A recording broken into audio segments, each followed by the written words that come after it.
Please help me in giving a warm welcome to Andy Zane, who's going to talk about the Indonesian market. Thank you very much. Thanks, Richard. Okay, hi guys. So I'll be the one that in between of you and your lunch break. So per what Willis told me is that let's do it quick. Okay, I would like to share a bit. I was asked to share about Indonesia. So I got this slide called Indonesia Social, Digital and Mobile. But maybe I would like to change it a bit. I say that the title of this presentation should be looking for entrepreneur or looking for startup worthy for Indonesia market. I'm going to tell you why I'm heading to that direction. So a bit on Indonesia to start with. So we all talk about Indonesia, how big is Indonesia? So population-wise, 240 million people in Indonesia, which we got like maybe 2.5 times of population in Philippines or Vietnam. We are like maybe 3-4 times of Thailand, Myanmar, Malaysia, Cambodia, and Singapore. You compare, Indonesia is one of the biggest country in this region, and it's not like big by like 10%, 20%, but multiple times than the other market. Not just big, but when Indonesia are big, we are also very well connected. Like Indonesia is one of the first country in the world to have 3G networks. Yeah, even though our 3G is different with the other people's 3G, when we say Indonesia, we do have like mobile broadband. Our mobile broadband, in fact, is slower than 1 megabit per second. But we dare to say we have mobile broadband. But we pride ourselves that we are well connected. 280 million mobile phone connection in Indonesia. So actually more than we have more SIM card than human. Then most of the SIM card actually is already data connected. So if you ask each telco, okay, how many data users that you have? Telkomsel, they have 120 million subscribers. They are one of the largest telco. They say that, wow, we have about 60 million people already connected to internet using our network. Then you ask Indosat, you got 50 million subscribers. How many? Well, about 30 over millions who get it. XL also about that amount. You combine everybody, then you got about 150 million mobile data connection. About 30 million already 3G connected. But again, when you say 3G, it's Indonesian 3G, not Singapore 3G. All right? But at least when you connect on your phone, you see a 3G logo there. But the real broadband, the fixed line broadband connection is only about 2 million. Okay, the one that have fiber to their homes, because like it's very difficult to get this connection to Indonesia, because if you look at these are the shape of Indonesia. It's a very interesting archipelago. It's all islands, so we have like thousands of islands. So it's very difficult to really draw a line, draw like a cables there. Then about 60 million internet users. Make it quick. Mobile phone ownership is about 80%. So earlier we say there's about 280 million mobile phone connection. However, like people like me, I have maybe 6 or 7 devices with me on my back over there. Every day, like I carry 3 phones and have 3 SIM cards with me all the time. So a lot of people are there for Indonesia. However, the mobile phone ownership is about 80%. So maybe about like 150 million people, about 200 million mobile phones actually is in Indonesia. Internet connection is about 24%. But the PC or laptop ownership is about 5% only. So if you look at that, a lot of mobile phone users, internet users about 24% already, which is not bad. But PC and laptop ownership is only 5%. This is very low as compared to the other market in the region. If not mistaken, it's like Singapore, maybe like 90% PC penetration. Even country like Vietnam, I think it's like more than 15%. Indonesia is only 5%. So this is very low. Talking about numbers again, we are big. We are like 47 million Facebook users, 29 million Twitter users, about 1.4 million LinkedIn users. But interestingly, Indonesia is not known at all. It's an emerging country. Emerging country, you see, you like to follow whatever happening from the West. But based on my observation, Indonesia is known by the user who is very passionate, but they are not just following trend, but they also help to create the trend. Okay, so one is very interesting example is like BlackBerry. Indonesia is one of the biggest country for BlackBerry users, but not just we use a lot of BlackBerry phones, but we also shape the way that people use BlackBerry. You know, BlackBerry started from the North America, where it is used as a corporate device, as an enterprise device to email, right, for work. But in Indonesia, actually, who's using BlackBerry? The teenagers, the housewife, everybody is using BlackBerry. They use it for a lot of stuff. They use it to chat, they use it to send like funny messages between their friends. In Indonesian introduced the word how to use these funny emoticons in the BlackBerry. So they don't have the emoticon there, but they use this ASCII art to stand to one to another and make it really fun. So you see the BlackBerry from Indonesia is not this funny, ugly black color, but it's a bling bling one. Yeah. But more stuff like you see, talk about Twitter. 12% of global tweets come from Indonesia. Yeah. So number one, I think is US, then Japan, then Indonesia. But 2.4% of all global tweets come from Jakarta. So it is more people tweeting from Jakarta than from Tokyo or from London. To show that Indonesia also a trend creator, you see that anyone still use Foursquare here? All right, just give an example of this. So if you still remember, you still use Foursquare and you still remember, there's a thing called Swarm or Super Swarm. Let's say you come in here, okay, let's check in together. Then you have like 100 people checking in. Then you got, oh, we got a Swarm batch. Or you got more people checking in. I don't even forget what is Super Swarm. I think Super Swarm like 300 people, not mistaken. So the first 20 Super Swarm happening globally, 3 of them actually happened from Indonesia.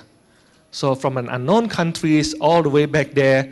Now even like the people from Foursquare never come to Indonesia and say, how come like they have 3 check-in actually coming from Indonesia? On the top 20 actually, the first 20 actually come from Indonesia. Look at the others, they have like, number 1 there is like Festival Jajanan Bango. Nobody care what is that. Actually it happened for Indonesia, it's like a one food festival. People come in and they check in together. The other one is like Celebrate Brooklyn Prospect Bank something. Then Seattle Gay Pride, San Francisco Pride, New York Pride. There's a lot of pride. Then Earthquake in Toronto, Yankee Stadium. Then down there we have another Monument Tragedy. In 12 May, 12 May, this in Jakarta, and also Blitz Megaplex in Grand Indonesia, which actually when they watch Iron Man, they say, okay, let's check in together. So just for fun, because like a day earlier, somebody do a check-in in the university to celebrate an occasion.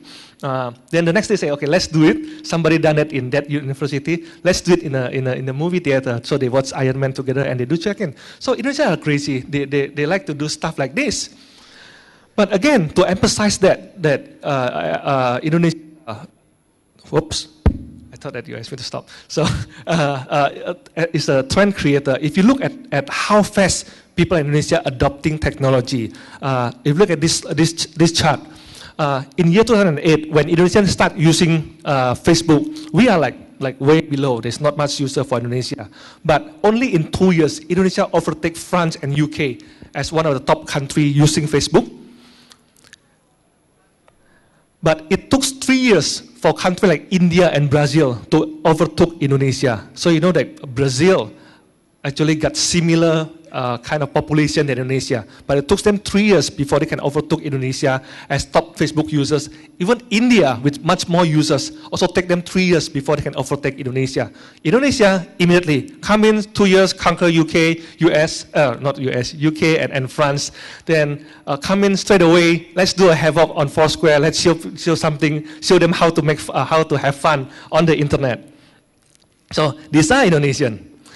And what are the driver of that? So we see that a lot of people in Indonesia actually they are using internet on their mobile phone. They are not using it on their computer because the PC penetration is so low. But you say that the reason why a lot of people actually use data on their phones because it's so cheap. It's so damn cheap to use internet on your phone in Indonesia. So here I list down from the top 4 telco in Indonesia on their data pricing. But don't worry about all the numbers, but look at the one that highlighted there.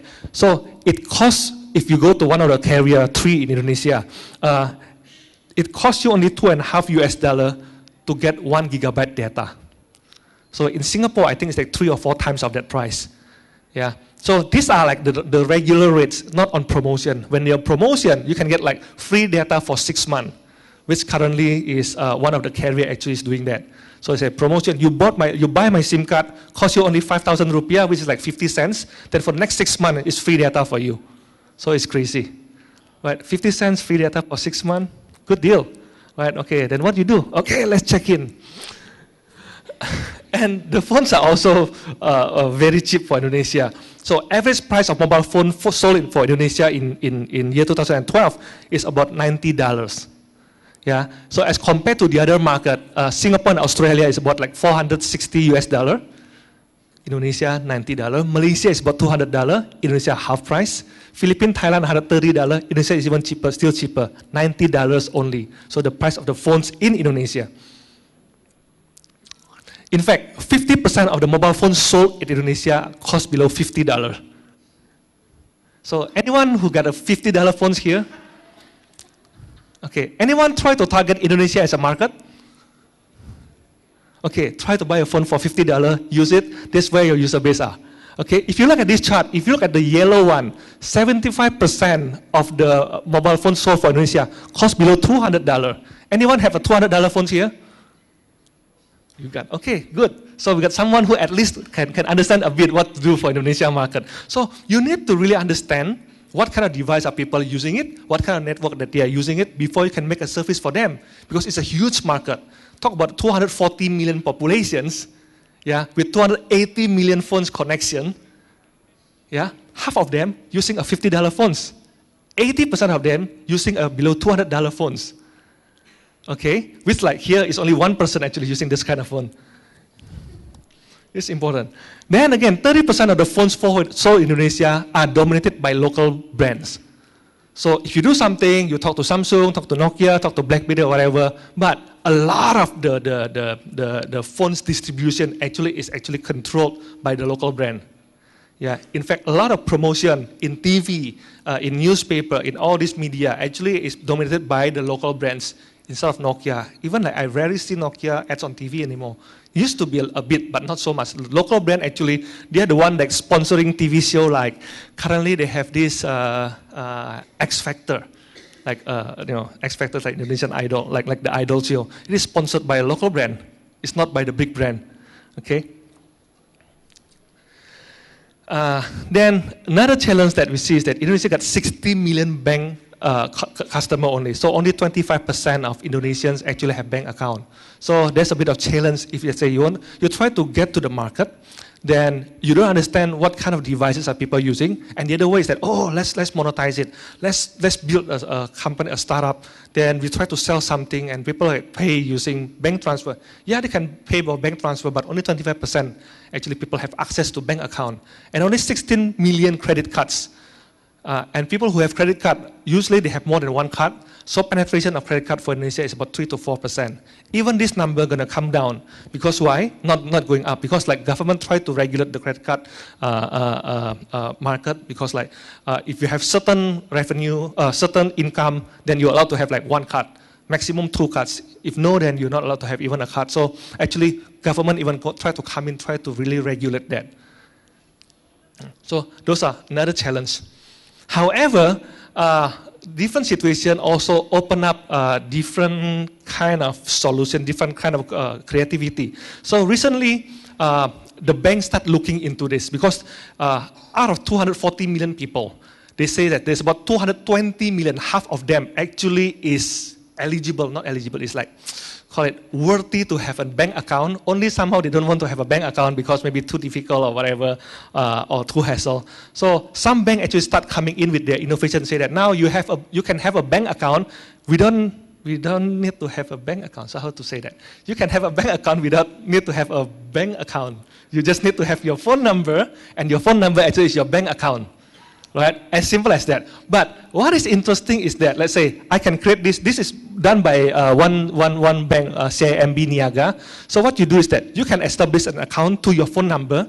Okay, you go to the bank, say that, oh, okay, I want to set up this account, then put money there. Now you have a bank account with your phone number. Then what I do is that I can send money, let's say I send money to Enrico over here. Enrico, what is your phone number? Then I send money, let's say 50,000 rupiah to him. Enrico don't need to have that account enabled. As long as I know his phone number, I can send money to him. Then he get, hey, I got money from Andy, 50,000 rupiah. All right, as simple as that, I can send to anyone with phone number is allowed. Only when you want to redeem the money, you want to take out the money, you need to enable your account. But after you enable, you don't even need to have a card or ATM card. You can go to an ATM machine, even with your phone, you can withdraw this money. Okay, so again, these are like unique kind of solution start to coming out of the market, and we hope this kind of solution can help to bring life to the Indonesians, like call it tech ecosystem. Another innovation happening is that BBM money. So one local bank works together with BlackBerry, so they enable you to send money using your BlackBerry Messenger. Again, it's also uniquely Indonesia because Indonesia is also quite big with these BlackBerry users. So they make it easy, make it very simple for you. All right, make it much faster. Another opportunity is like 55% of Indonesian populations are below 30 years old. So the next 10 years are the golden decade for Indonesia. If you look at that, the users are still very young, then they are also very vibrant. So the next 10 years is going to be very, very interesting. And to emphasize that, you look at this. So this is the Indonesians, what I call it, population pyramid. So we are like a pyramid with a very wide bottom. So all the users are there on emerging, middle, aspirant, and poor. Okay, but in the next few years, they're all going to grow. Yeah, they're going to grow towards, so we're going to have a much, much bigger and stronger, middle class. In fact, that if you look at another chart that I've got it from, I forgot what media, it's like Indonesian middle class is going to be much, much bigger as compared to the other markets in Southeast Asia. Again, if you look at it, people are still very young. More than half are below 30 years old. And they're all growing very significantly in income-wise. And they are still very young. This chart, it shows that if you look at the green color one, now 70% in year 2010, 70% of the people of the kids age of 15 to 19 years old already have mobile phones. Okay, so these are all these future users. Another one, talk about more detail on devices. I remember, I think previous panel talk about feature phone, how is it, when is it going to grow. At the moment, year 2013, 24% of Indonesian mobile phone users are smartphone. 76% are feature phones. Okay, but if a lot of people look at, okay, let's go for smartphone because smartphone is growing. Of course, it's growing 24%. By 2017, there's the tipping point, 50-50 already. But there's 2017, there's how many years later? There's 3-4 years later. Yeah, the next 3 years, there's still big market over there, and nobody actually is coming in and do anything about it. So like company like Alvin, like the mobile gamers actually is coming in and actually harness this opportunity. Problem is that not many company actually doing that. Anyone from Indonesia here? Can I see a hand? All right, so it is all your responsibility because like you see, nobody actually care about the blue color one. They say, oh, we're going to go to the red color one. But the blue color one can be an area where you can be very excellent there because like nobody coming in and nobody understand that area. Okay, so these are the Indonesian list of startup. I think we got these pictures like a few years ago. I believe that they have even like more companies here. But how many of them actually remain in the market, still survive in the market? Not much. Problem is this, because if you remember what I just showed you earlier is that a lot of this solution a lot of this data, the market profile that I show, none of this company actually is targeting them. So none of this company or very little of this company that actually really going for mobile market. A lot of Indonesian startup, they do web, they do smartphone, they do BlackBerry. Wow, BlackBerry is only how many? 10 million BlackBerry phones in Indonesia, right? But we have like 200 million other devices, but nobody actually looking over there. So that's why in the beginning I say is that now what we are trying to see is that how we can find Indonesian startup, find startup or entrepreneur worthy for Indonesian market, because it's a big market, but it's a waste because nobody actually going in and try to do something about it. They're all doing something which might be there, but not yet happening.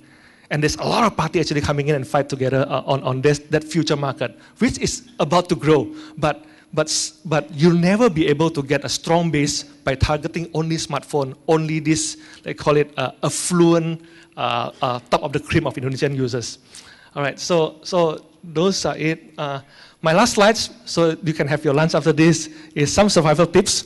So Indonesia is about mobile first, desktop as extension. Unlike the other market, the other country where, as you said, when you do things, you do it on your desktop first. But when people away, they can continue using it on their mobile phones. Yeah, Indonesia is not. It is mobile first. So whatever service that you create, you need to create it. It needs to be accessible on the mobile phone for everything. Sign up can sign up directly on their phone. Doesn't have to be, oh, sign up, you have to go to desktop first. After sign up on desktop, you can download the client and use it on your phone. It will not work. It needs to work directly on your phones, everything. Simplicity rules, because look at a lot of these users, they come from feature phones background.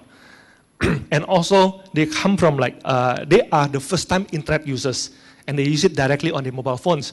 So it needs to be very simple so they can understand quickly and they can make, then it's easy to use.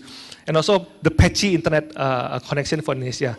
Again, it is 3G, but it is our 3G, not like the globally understood convention. So with this patchy 3G connection, what can you deliver? It needs to be easy, it needs to be fast, it needs to be very quick. Most assumptions are wrong. Okay, like, oh, we assume BlackBerry is big for Indonesia, which is not really true, because out of 10 million BlackBerry phones for Indonesia, half of them don't have BlackBerry connection. The remaining half, only 5% have a full BlackBerry service, which allow them to do browsing. 95% can only do chatting. All right? So a lot of people say, that, oh, I heard BlackBerry is big. Actually, it's wrong. Android is growing, yeah. But like what Alvin mentioned earlier, Android growing, but the Android for Indonesia is different from what you use in Singapore. Yeah, they use this Samsung Galaxy Y. They use a lot of like very crappy Android phone, which costs only like $80, $90, but it works. Yeah. However, it won't run, let's say, Unity engine. It won't run games like the Temple Run. Yeah. And be price sensitive. Okay. So if you try to charge people something like high price, it's very difficult for them. Yeah, because the ARPU is also very low. The only payment that works very well is the telco payment. Yeah, but besides ARPU low, also like every time the credit balance maintained by each person, usually only about 3,000 rupiah, about 30 cents. So it tries to sell something for above 30 cents. It's going to be very difficult. Yeah. So adapt your business model, be flexible with your mode of monetization, and distribution is key. Yeah. If you look at that, yeah. If you look at the list of the devices for Indonesia, a lot of strength actually happens on the local brand. Yeah, on the local brand, if you don't know them well, if you don't have access to them, it's very difficult. So there's no like one big app store where you put in your application and people can easily find it. Yeah. So again, you need to really have your own underground work, guerrilla work, try to get access to all these different distribution centers. Okay, so I think that's about it, Willis. Are we okay? All right, so thank you from me. If you have any questions, feel free to reach me at ndesign@mobilemonday.co.id. Thank you.